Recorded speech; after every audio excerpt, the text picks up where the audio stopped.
Pay স্কেলটা pay কমিশনটাতে কাজ করছে, তারা একেবারেই একদম থামে নাই, তারা নিরবিচ্ছিন্নভাবে কাজ করছেন। তারা বলছেন, আমাদের সাথে যোগাযোগ করেছেন, কি করছেন না করছে সেটা আমাদের ব্যাপার না। কমপ্লিমেন্ট কমিশনের রিপোর্টটা আমি আশা করছি যদি পে কমিশনের বিষয়ে কালকে পরশু কথা হবে, এটা একদম 21 জন মেম্বার তারা সব কিছু বিচার বিবেচনা করে সেটার সাথে সাথে আবার ইসের তো আসবে, যারা কি জানি বলে জুডিশিয়ারি রিপোর্টটা আলাদা, আবার ডিফেন্সের জন্য একটা সাব কমিটি তারা আসে, তিনটাকে ইসে করে আমাদেরকে সরকার। স্যার নির্বাচনে নিয়ে আমি একটা ডেট ঠিক করে বলবো, পরে আপনি জানতে পারবেন। স্যার নির্বাচনে স্যার বডি ক্যামেরার বিষয়ে স্যার কোনো সিদ্ধান্ত হয়েছে কিনা? বডি ক্যামেরাতে হোম মিনিস্ট্রি ডিসিশন নিচ্ছে। আপনারা স্যার আপনাদের কাছে বাজেট চেয়েছে কিনা স্যার নির্বাচন কমিশন হোম মিনিস্ট্রি? না, ওটা আমাদের কাছে স্পেসিফিক খালি আসছিল পারচেজ কমিটিতে যে ওদের হোম মিনিস্ট্রি স্বরাষ্ট্র মন্ত্রণালয়ের বাজেট আছে, তো ওখান থেকে আমরা বলছি আপনারা খরচ করবে, ওটা যতটা কিনবে ওদের সব ওদের আমাদের ইসে থেকে কোনো ডিরেকশন নাই। Governor has nothing to do with the pay scale. আমি গভর্নর তার বাংলাদেশ ব্যাংক সম্বন্ধে বলতে পারে, কিন্তু পে স্কেলে তো আরেকটা পে স্কেল সম্পূর্ণ সরকারের।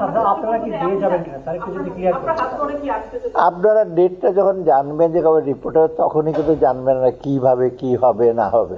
রিপোর্ট পেলেই তো বলবো। এখন ইমপ্লিমেন্টেশনের ব্যাপার হলো অন্য জিনিস, একটা সাবস্টেটিভ কাজ হচ্ছে, এটা খুব ডিটেল করতে হয়। আর আপনারা জানেন তারা তো এই কমিশন কাছে কিন্তু অনেকে রিপ্রেজেন্টেশন পাঠিয়েছে, অনেকে দেখা করেছে। আমরা বলেছি যে বিভিন্ন কমিটি করেছে, ওপেন যাদের ইন্টারাকশন। স্যার ভেনেজুয়েলা এবং ইরান জুড়ে একটা যে আমরা দেখতে পাচ্ছি যে অস্থিরতা, এই যে জ্বালানি তেলের মূল্যের উপরে প্রভাব পড়তে পারে, সেই বিষয়ে আসলে সরকার কিভাবে প্রস্তুতি নিচ্ছে? না, জানে যে ভেনেজুয়েলা ইন্ডিপেন্ডেন্ট অফ ভেনেজুয়েলা তো একটা হঠাৎ করে একটা ওয়ান অফ একটা জিনিস আসছে, আমেরিকা কীভাবে ডিল করে, অন্যরা আবার রেট। তবে আমরা জ্বালানির ব্যাপারে একটা দীর্ঘমেয়াদী একটা পরিকল্পনা করা হয়েছে। কয়েকদিন আগে একটা প্রেজেন্টেশন দেওয়া হয়েছে, আমিও ছিলাম সেখানে। কারণ জ্বালানিটা আমাদের একটা বড় চ্যালেঞ্জ। জ্বালানি যদি আমরা ইনশিওর না করতে পারি, লোকাল প্রোডাকশনরা জ্বালানি দুইটা দিক আছে, পাওয়ার এবং এনার্জি, তাই না? একটা ইলেকট্রিসিটি আরেকটা হলো, ওই দুইটা দিকে একটা কম্প্রিহেন্সিভ সে করা হয়েছে। আমাদের নিজস্ব অফশোর ড্রিলিং, তারপরে আপনার কয়লার ব্যবহারটা কীভাবে করবে, মধ্যপাড়ার কয়লাটা আছে সেটা, হার্ড রক এবং কয়লারগুলো, এগুলো একটা কম্প্রিহেন্সিভ সে করা হয়েছে। নেপাল অতিসম্প্রতি বলেছে তারা বাংলাদেশ হতে চায় না। আমাদের অবস্থা কিন্তু এতই খারাপ যে তারা আমাদের, ওরা কি কনটেক্সটে বলছে আমি জানি না। বাংলাদেশ ওদের বরং বাংলাদেশের দিকে তাকিয়ে আছে, যেমন SDGI আমরা গ্র্যাজুয়েশন করবো, সবাই বলছে যে আমার ইউএন বলছে তোমার বাংলাদেশে রাখে, তোমরা যে হ্যাঁ বলো, অন্য এই দেশগুলো সব হ্যাঁ বলবে।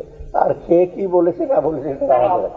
Bangladesh is doing quite good, হয়তো মাঝে মাঝে স্ল্যাক থাকবে পলিটিক্যালি, সে ডাইমেনশন একটা।